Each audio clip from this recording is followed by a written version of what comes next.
လွန်ခဲ့တဲ့73နှစ်ကဦးလေးတယောက်ကြောင့်ပဲသူဆိုးွားတဲ့အမှားတစ်ခုကိုမကျူးလွန်မိခဲ့တာကိုတော့အခုထိမမေ့နိုင်သေးဘူး။မီနာကချာနုံဆိုတဲ့လူဆိုးတယောက်နဲ့ပတ်သက်နေတာကိုအေမီကစိတ်ပူနေတယ်။ချာနုံကတရားမဝင်ငွေချေးလုပ်ငန်းတွေနဲ့ကြီးပွားလာတဲ့သူဆိုတော့အေမီကမီနာရဲ့ကားမှတ်ပုံတင်ကိုလည်းပြန်ရဖို့စိတ်ပူနေတာပေါ့။အဲ့ဒီအချိန်မှာပဲအေမီရဲ့ချစ်သူတော့ကရုတ်တရက်ရောက်လာပြီးအေမီကိုဖတ်လိုက်တယ်။တော့ကသူ့တထေးနုံကအရေးကြီးတဲ့လူတယောက်နဲ့တွေ့ရလို့အိမ်ကိုအမြန်ပြန်သွားရတာကြောင့်အေမီစီကိုရောက်လာတာလို့ရှင်းပြတယ်။အေမီကတော့တော့ကိုချာနုံနဲ့အလုပ်လုပ်နေတာကိုစိတ်မသက်မသာဖြစ်နေကြောင်းဖွင့်ပြောတယ်။ချာနုံကနုံရဲ့လူဖြစ်ပြီးတရားမဝင်လုပ်ငန်းတွေနဲ့ကြွယ်ဝလာတာမို့လို့ချာနုံသာဖမ်းမိသွားရင်သူတို့ရဲ့မင်္ဂလာပွဲပါပျက်စီးသွားမှာကိုအေမီကကြောက်နေတာပေါ့။တော့ကနုံဟာမကောင်းတဲ့လူမဟုတ်ကြောင်းအေမီကိုရှင်းပြတယ်။ချာနုံနဲ့နုံတို့ဟာ10နှစ်ကျော်ကြာအတူတူရှိခဲ့ပြီးနုံကအရေးချင်းရှိပြီးယုံကြည်ရတဲ့လူဖြစ်ကြောင်းချာနုံကသူ့သမီးကိုလုပ်ငန်းတွေလွှဲပြောင်းပေးဖို့အတွက်နုံကိုတရားဝင်ငွေချေးလုပ်ငန်းတွေနဲ့တခြားကုမ္ပဏီတွေကိုဦးစီးခိုင်းထားတာလို့တော့ကပြောပြတယ်။ဒါပေမဲ့အေမီကမီနာကချာနုံရဲ့လူတွေကိုဒေါ်လာ300တူညပေးပြီးပြီလို့ပြောလိုက်တော့လည်းဘာလို့ရမှန်းမသိတော့ဘူး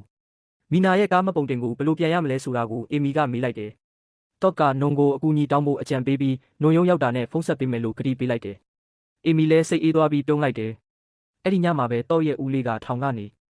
လွတ်လာပြီးအိမ်ကိုပြန်လာတယ်။တော့ကသူ့ဦးလေးကိုကားနဲ့သွားကြိုပြီးသူ့အိမ်မှာအတူနေဖို့ခေါ်တယ်။ဒါပေမဲ့ဦးလေးကတော့ကိုမဆောင်ပဲပြန်လာခဲ့တာဘာကြောင့်လဲလို့တော့ကမေးလိုက်တယ်။ဦးလေးကနုံကိုအနှောက်အယှက်မပေးချင်ပဲသူ့ဘာသာဘဝတည်ဆချင်တယ်လို့ပြန်ဖြေတယ်။တော့ကတော့ဦးလေးရဲ့အဲ့လိုမပြောပါနဲ့။လွန်ခဲ့တဲ့73နှစ်ကကျွန်တော်ပြန်လဲထူထောင်ရေးအကြောင်းကနေထွက်လာတော့ကတိတ်ဆိုးွားတဲ့ကိစ္စတစ်ခုကိုလုပ်တော့မလို့လုပ်နေတာကိုဦးလေးကတားခဲ့တာမဟုတ်ဘူးလားလို့ပြောလိုက်တယ်။အဲ့ဒီတော့ကတော့ဟာဓာတ်တစ်ချောင်းကိုကင်ပြီးဒေါသတာကြီးနဲ့ချာနုံကိုတွားတိုက်ခိုက်ဖို့လုပ်နေခဲ့တာ။ဦးလေးကသူ့ကိုဖတ်ပြီးတားဆီးခဲ့တာပေါ့။တော့ကလှုပ်ကျွန်တော်ကိုရဲလက်ထဲမအပ်ပါနဲ့လို့အော်ဟစ်ငိုယူနေခဲ့တယ်။ဦးလေးကမလုပ်ချင်ရင်ဘာလို့လုပ်တာလဲလို့ပြန်ပြောတော့ကကျွန်တော်ပြန်လဲထူထောင်ရေးအကြောင်းကထွက်လာတဲ့က2ရက်ရှိပြီးဘာမှမစားရသေးဘူးလို့ငိုပြီးပြောလိုက်တယ်။အခုတော့ဦးလေးကတော့အတွက်ထမင်းဟင်းတွေပြင်ဆင်ပေးနေတယ်။တော့ကိုစားဖို့ပြောပြီးသူတို့နှစ်ဦးကြားကနက်ရှိုင်းနဲ့ဆက်ဆံရေးကိုပြန်လဲတိဆောက်လိုက်ကြပါတော့တယ်။